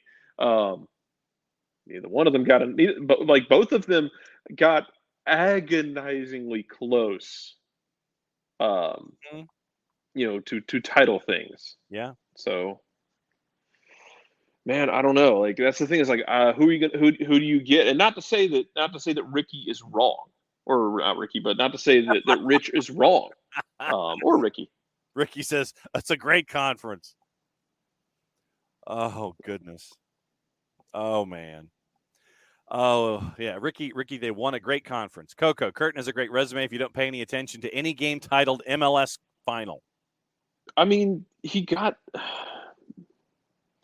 you know. I mean, he got them there. He got undone because a golfer beat him. Yeah, that's true. That is absolutely Like, true. some dude took a break from golfing to score a goal, Mm-hmm.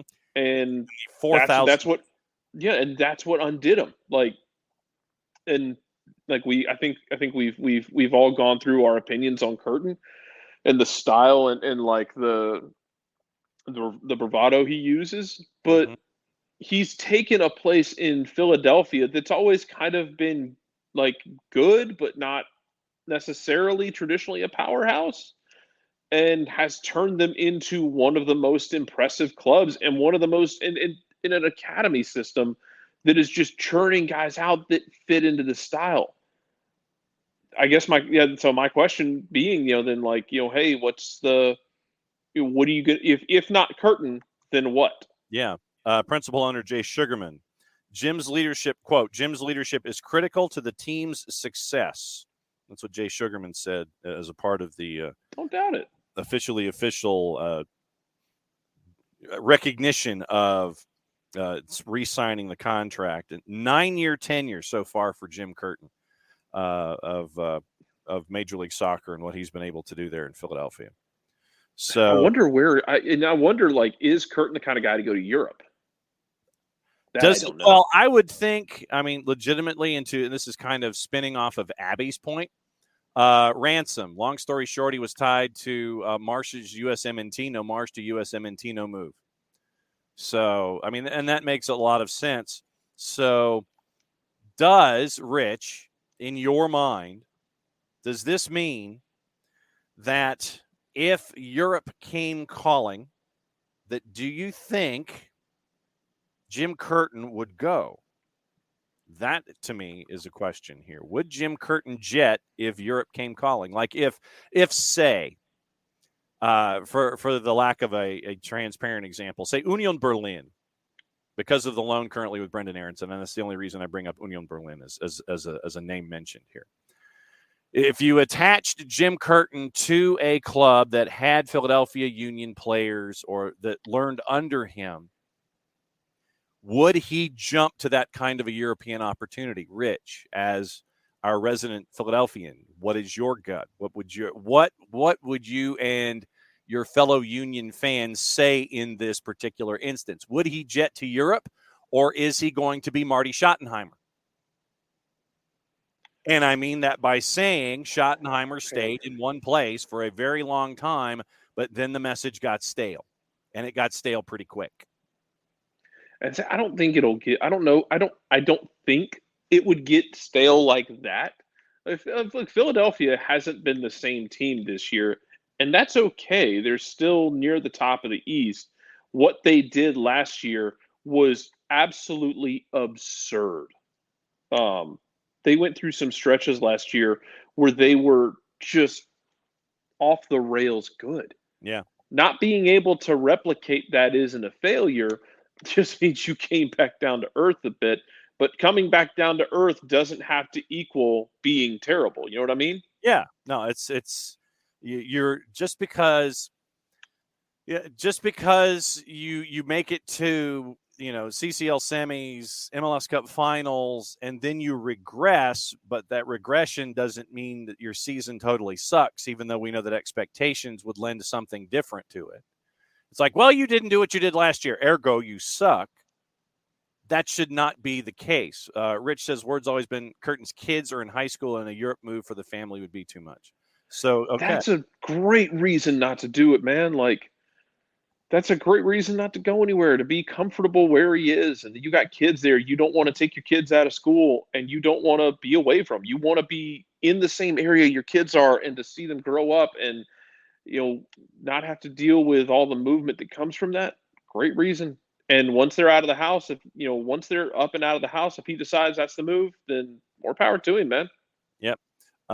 Rich says the common denominator has been LAFC, and that is absolutely correct. So yeah. So that's what you're staring at. And I know that as fans, we all get wrapped up into the notion of, okay, well, you didn't make it to last year's marker. You didn't repeat that marker. Therefore, this season was a failure. That should never be a gauge, even though we know it always will be. 2023, it's going to be – I'm expecting a lot of stupidity in 2023 because we talked about this, man. The East is absolutely loaded. The West is just weird as hell. Yes. There's a lot of teams like even LAFC. Like, we watch LAFC, we're like, I don't know if this team is great or if they're just good. Because I will stand by. Like, you can talk to me about fatigue all you want, but at a certain point, you got to show me something, right? Yeah. Like, you gotta go win something. Yeah. If you're LAFC, mm-hmm. and they won a couple games, but it hasn't been like it's. We're getting to the point now. We're getting far enough away from the CCL final where I'm going to start asking you questions about it. Mm-hmm. But man, aside from that, like, the West is just weird. St. Louis is weird. You kind of know what St. Louis is. You figure eventually teams aren't going to keep passing them the ball. You think? Yeah. But the East is going to be loaded. You're going to have some with the quality of teams in the East. I am assuming we are going to have some galaxy brain ass takes, because people are going to look at it, and some team's going to lose in the second round of the Eastern Conference playoffs, and we're going to have to hear about, well, they didn't. That's a total failure. They did everything wrong. Yeah. Mm-hmm. I look forward to the stupidity unfolding and not giving the proper context to the fact that that the East is going to be a juggernaut. Yes. Like, there's a lot of teams you're not going to want to play. Someone might have to go play in Montreal, and no one really wants to do that. No, you don't. And by the way, now that has stuck in my head, do not say anything. Do not get into a verbal to-do or a tete-a-tete with Gonzalo Pineda. I don't care what Erdogan Losada. I don't care. Obviously, something was said. I don't know what. I wish I could. The shots were too quick to read any kind of to do any kind of lip reading. Because I do have my bachelor's in lip reading, and I can kind of figure some things out. But I think that we were also reminded in the match against Montreal, as I kind of go on a sidebar. Rich, I'll come back to your other points coming up in just a sec. But I was reminded in that was a moment with Hernan Losada and Gonzalo Pineda coming together. Do not cross Gonzalo Pineda. Do not. He will stand up for his team. He will stand up for his players. He will stand up for his philosophy. He will stand up for all of it. Do not cross Gonzalo Pineda. And we saw another example of that up in Montreal. So you mentioned Montreal, and that was the first thing that popped into my head was the end of the match. And to Ricky's point, I mean, was it Ricky? It was Rich's point. I'm sorry. To Rich's point, like, what's the end game? Yeah. Maybe the end game is he manages one more contract, his kids get out of school, and you move on, and you start laying the groundwork now for a successor who continues the system. And maybe that's what happens, Yeah, and that's the other element in this is who is Rich, who would be an individual to take over whenever Jim Curtin decides he's going to go. Because it has to be someone you can't just take. You can't just take the players that you have and try to put them into a different kind of a setting. It has to be someone who either can evolve what's currently going on philosophically, or someone who can continue to steer the philosophy the way that it's going. You can take a step in a direction and evolve it, or you can maintain it. So legitimately, Rich, whatever the end game is, or whomever the end game is, it's got to be an evolution from the 4-4-2 diamond. It has to be someone who's familiar with academy settings and integrating those kinds of players. Or it's got to be someone who, once again, can deal with academy settings and will maintain the quality of player that's either being brought up through the academy or being brought in on purchase to make sure that the system continues to go the way that it is. Because if you bring in someone who's 180 degrees from your current system as your successor to Jim Curtin, that's a dangerous proposition. I can't imagine they would do that, though. I can't imagine. They're not going to go in a different direction. They're not going to. I can't imagine them bringing in somebody who's going to want to play bunker and counter ball or anything like that. They're going to continue what's working for them, but maybe use this contract as a, hey, man, here's a new contract. Look, we know where we're both at in this relationship. Let's start laying the groundwork, because then you start, hey, maybe we go get another run at a trophy or 2 or 3. Yeah. But then you start laying that groundwork to start handing it off to someone else, and that also is part of your legacy. Yeah. And it's, you've turned Philadelphia into this monster, and then when your time was up, you made sure that the next person in line, fit what was going to happen and fit the culture, and everything worked out nicely. You're not Red Bulls where you're basically the whipping boy for the organization, where you're just the farm. Yeah. Where you occasionally put together some amazing team that is really fun, but that eventually, is, hey, you built this cool team? Great. We're going to take all your pieces, and you're not really going to get anything for them. Hey, go create that again. Yeah. Philadelphia doesn't have to be that. Yeah. So we'll keep an eye, obviously, on that. Player movement inside of Major League Soccer. Colorado has acquired Rafael Navarro, Brazilian forward, as a DP on loan from Palmeiras through this time next year. So it's a 12-month cycle as a DP. So it's the end of this season, and that halfway point of next season, my guess is they'll probably try to extend it if they feel it's worthy. Option to purchase after that. 8 goals, 2 assists, and 13 Copa Libertadores appearances. LAFC returned defender Mamadou Fall from Villarreal after the completion of the loan period. And New England acquired 24-year-old Argentine winger Tomas Shankali on the loan from Racing Club for the rest of 23. Options to purchase or extend the loan through June of 24. 5 goals, 6 appearances in the 2021 Copa Libertadores. And Red Bulls, you mentioned Red Bulls, have transferred Christian Caceres to Toulouse in France. So that's the other MLS moves that are there. So the Caceres move is official. Jim Curtin is official. And another couple of moves in and around Major League Soccer. Yesterday, Jarrett, as a part of Stupidity Down Here, we mentioned the story about mocking the Haka with the Dutch and Spanish teams appearing to mock the Haka in the run-up for the Women's World Cup. Well, at least now, according to Tom Gary, in today's version of Stupidity Down Here, we have an explanation from one of the teams. Here is said explanation from our friends at the Netherlands.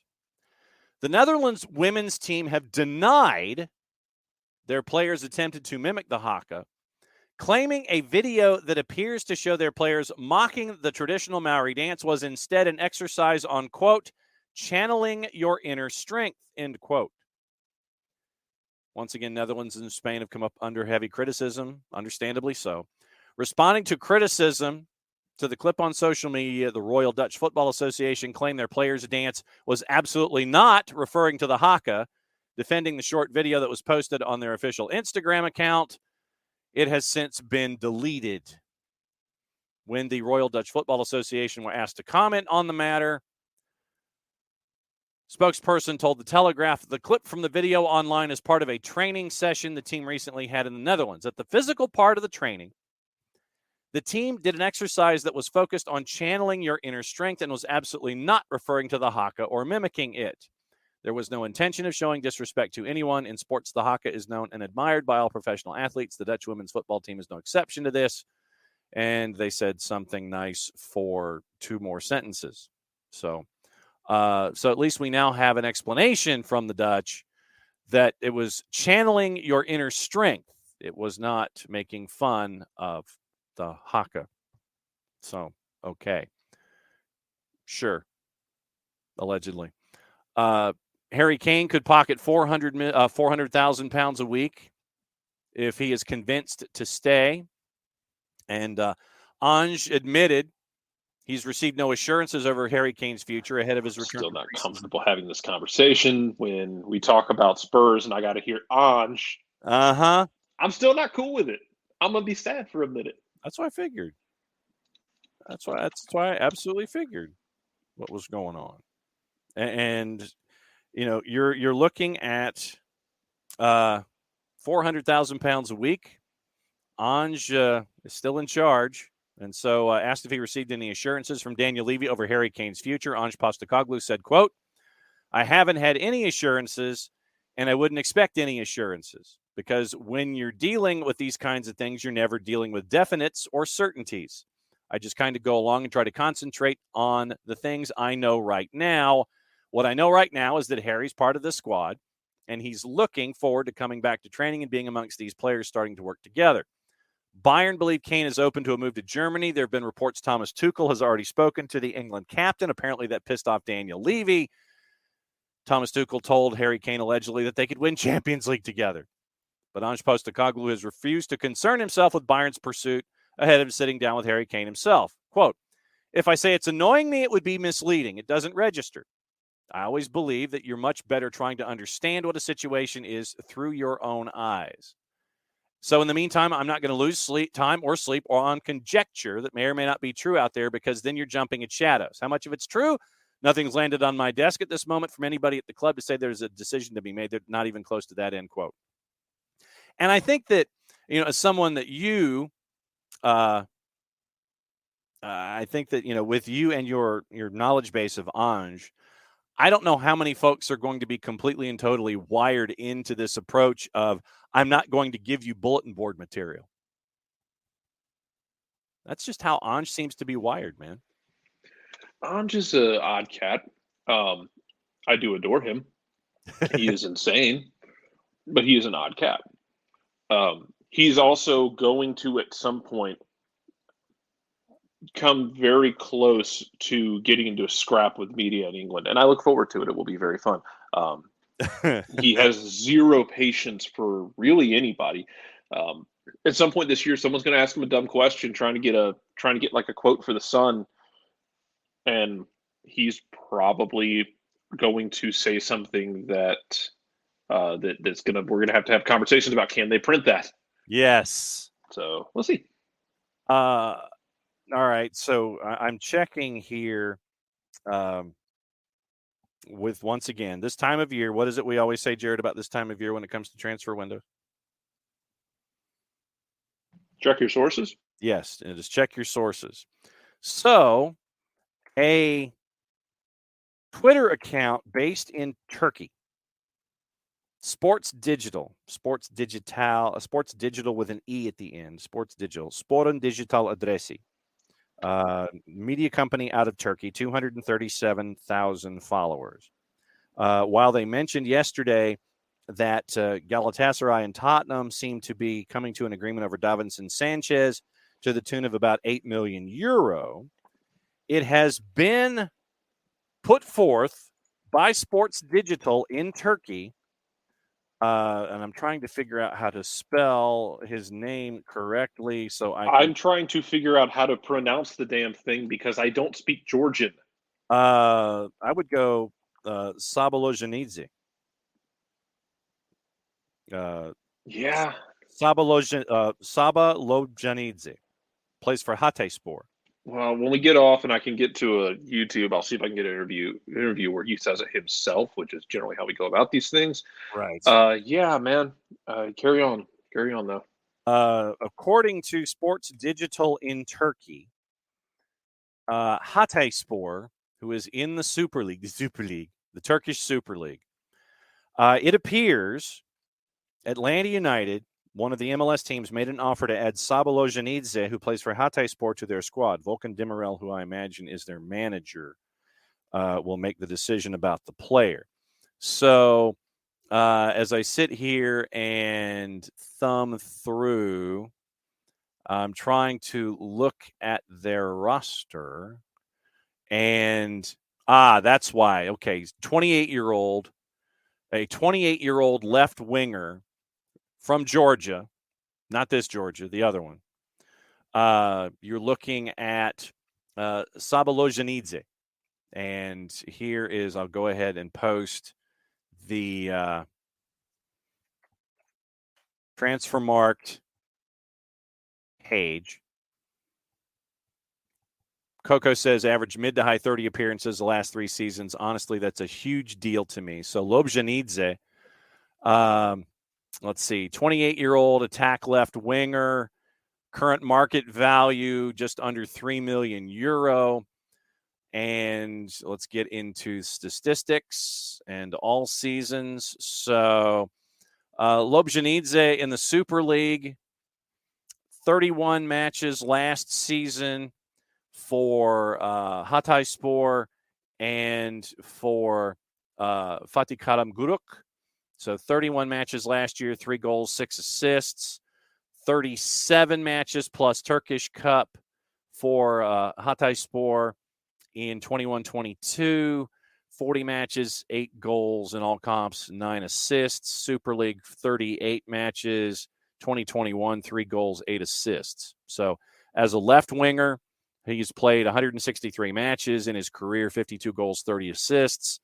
Has played at Randers, Hatayspor, Dinamo Tbilisi, MKE Ankaragücü, Çaykur Saçkere, Fatih Karagümrük, Randers Reserves, and Dinamo Tbilisi too. So he can play on the right. Played most of his time on the left, 163 matches. So more than half of his time on the left wing. He's played 104 matches on the right, 52 goals, 30 assists from the left-hand side. So keep an eye. According to our friends at Sports Digital in Turkey, Sabalojanidze from Tbilisi, Georgia, 28-year-old left winger, and has had 34 caps for the Georgian national team and 3 goals for his national side. So Sabalojanidze. So we'll keep an eye on that. I mean, it took us a second. It took us a second, Emilio, but I think we figured it out. Sabalojanidze. My go-to, Emilio, will always be find the dude and doing an interview on YouTube and see if you can get him saying his name. Yes. Because the way he says it is going to be the way I'm assuming he's going to want it said. Abby, it is Hatayspor, currently in the Turkish league. So Atlanta's looking at him. Atlanta United is allegedly, apparently, according to Sports Digital in Turkey, looking at a 28-year-old Georgian left winger, Sabalojanidze. Surprised Kirby missed on him. Yeah, really? I mean, if he's a Georgian, you gotta make sure that you gotta close the wall. Kirby got to build that wall, man. I don't know, Coach. Seems like Kirby's letting the wall drop down a bit here. We're starting to lose guys. I don't know if Kirby's the right man for the job. Yes, that's exactly. So, I'll take my answer off air. Yeah, there you go. So take your answer off air. Are you back with us tomorrow for Wall Pass Wednesday?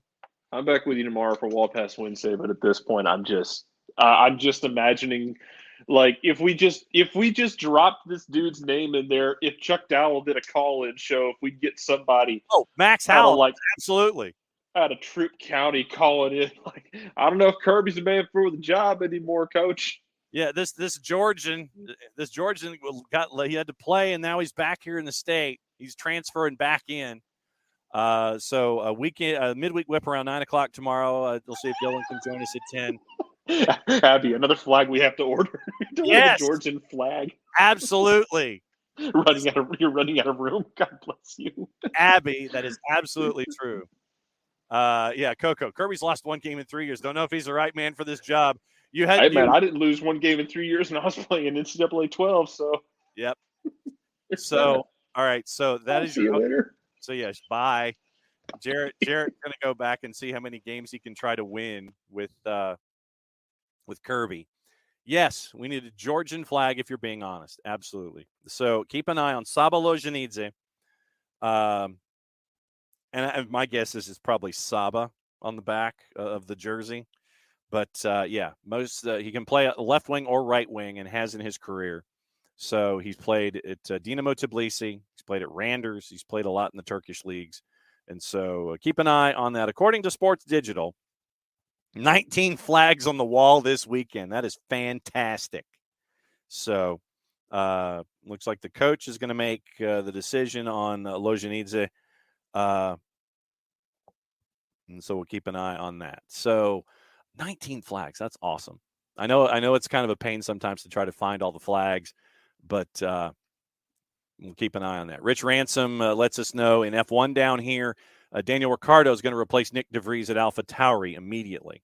De Vries and will join on loan from Red Bull until the end of the year. So Daniel Ricciardo not getting any reps, just kind of hanging out. Nick De Vries not doing well. And so Daniel Ricciardo replacing Nick De Vries on loan from Red Bull. So, transfer marked on this one. Daniel Ricciardo on loan from Red Bull to Scuderia AlphaTauri for the remainder of the year. So we'll keep an eye on that. And you've been asked to include England for Anton. I love that idea. So we'll keep an eye on adding back Colombia for Mosqueda and added France for Tristan. Okay, very cool. Gossip, rumor, and innuendo and what to watch before we go. Gossip, quickly. Wolves closing in on re-signing Matt Doherty after his exit from Atletico Madrid. West Ham hoping to land James Ward-Prowse for a fee in the region of $20 million. Southampton valued their captain closer to 40.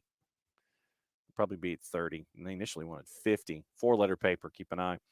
Cameroonian keeper Andre Onana's £43 million move from Inter to Manchester United at an advanced stage completed this week once he agrees to personal terms. 4-letter paper. Spurs confident in signing Wolfsburg's Mickey van de Ven, valued at £25 million. Mirror. Everton have made inquiry about signing Tom Heaton. Mirror. Manchester United set an asking price of £50 million for Harry Maguire, according to the Manchester Evening News. Donny van de Beek could also be on his way out. Forest, Wolves, Crystal Palace interested. Montpellier's forward Eli Wahi and Juve's Dusan Vlahovic are among the targets being considered by Chelsea. Torino's center-back Per Schurz is attracting interest from Liverpool. Jurgen Klopp looking to bolster his backline without parting for a large fee. Leicester interested in signing Steffi Mavididi from Montpellier, according to Fabrizio Romano. Newcastle could sell Alan St. Maximin, who's wanted by some Saudi clubs, to help fund a bid for Harvey Barnes. Inter Milan preparing to increase their bid to Chelsea for Romelu Lukaku from their initial £23 million offer, but the Blues want 40. Al Hilal have informed Manchester City they're ready to pay £60 million for Bernardo Silva. England right back Reece James wants to become Chelsea's new captain, despite interest from Real Madrid. Sheffield Wednesday are in talks with Troy Deeney over a player-coach role, 4-letter paper. Serbia's Sergej Milinkovic-Savic will join Al Hilal from Lazio in a transfer worth $34 million. PSG now leading the race for Randall Kolo Muani from Lazio, so we'll keep an eye on that. Luton Town want Blackburn keeper Thomas Kaminski, but haven't met the £3 to £4 million asking price yet. Manchester United have spoken to Fiorentina about Sofian Amrabat. Talks not at an advanced stage. West Ham have held further talks with Juve over Denis Zakaria, still short of an agreement. That's the 4-letter paper. Viewing today before we go. And thanks to everybody who made the NPSL preview possible. I do not know, Emilio, if he has an avocado farm. I do not. It reminds me, I probably should go back and start watching Lasso again. Today, it is Copa Sudamericana at 6 and 8. Colo-Colo, America Mineiro, Barcelona, and Estudiantes. BN and Español has the simulcast. If you want to watch this, if you want to watch a lot of stuff off of BN, for the fans, TC, Gold TV, go to Fanatis, fntz.co/soccer down here. Helps them out, helps the show out, and helps all of us out and gets you stuff that you haven't had the chance to watch otherwise.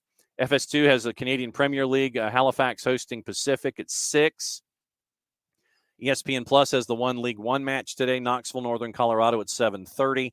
Paramount Plus, Argentine Primera, Independiente Newell's at 6. Atletico Tucumán, Gimnasia La Plata at 8:30. Brasileiro at 7.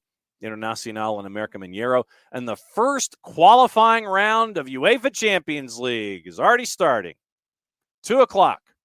Hamrun Spartans, Maccabi Haifa. Sorry, Abby. I know I screwed that up. And KI versus Ferencvaros at 2:45. Champions League qualifying today at 2:45, people, and 2 o'clock. And you see that Dave Sarakin's joining Robbie Keane's staff at Maccabi Tel Aviv. Very, very cool. Good work by Dave Sarakin. Once again, thanks to everybody who made today possible. Thanks to all of y'all for being a part of the preview and making sure that we get everybody in line in the NPSL Southeast for the matchups at Apotheos and at App. Thanks to Matt Spear at Charlottetown Hops. Thanks to Jack Marchant, who was driving in from Milledgeville to get Georgia Revs ready for their road trip to App FC, and Dale Parker, the new dad. 1 year, he's got a 1-year-old now, and he just had a birthday. So Dale Parker coming off his birthday.